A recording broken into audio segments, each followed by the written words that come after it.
നല്ല അടിപൊളി കൊഴുവ മീൻകറിയാട്ടോ ഈ തിളച്ചുകൊണ്ടിരിക്കുന്നത്. അപ്പോൾ ഇതേ അതിലേക്ക് കുറച്ച് ചുവന്നുള്ളി, പച്ചമുളക്, ഇഞ്ചി, വെളുത്തുള്ളി, കറിവേപ്പില ഇതൊക്കെ നമ്മൾ എടുത്ത് വെച്ചിട്ടുണ്ട്. അപ്പോൾ ചട്ടി നമ്മൾ വെച്ചിട്ടുണ്ട്. ചൂടായതിന് ശേഷം ഒരു 2 ടേബിൾ സ്പൂൺ വെളിച്ചെണ്ണ ഒഴിച്ചു കൊടുക്കുകയാണ്.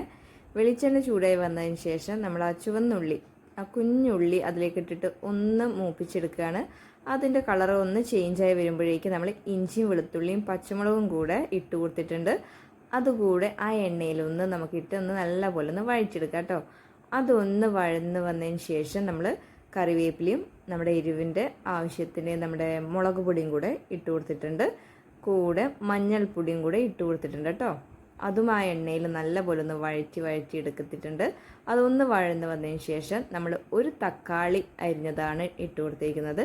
അതുകൂടെ ഒന്ന് ഇട്ടിട്ട് നല്ലതുപോലെ വഴറ്റിയെടുക്കുക. അപ്പോൾ ആ തക്കാളിയുടെ ആ ഉടഞ്ഞങ്ങ് വന്നിട്ടുണ്ട്. അതിലേക്ക് ഇച്ചിരി നമ്മൾ ഉപ്പ് കൂടെ, കറിക്ക് ആവശ്യത്തിനുള്ള ഉപ്പ് കൂടെ ചേർത്തിട്ടുണ്ട്.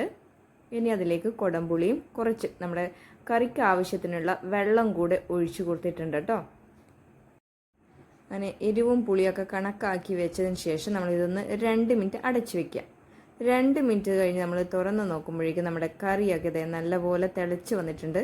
ഇനി നമുക്ക് കൊഴുവ മീൻ ഇട്ട് കൊടുക്കാം കേട്ടോ.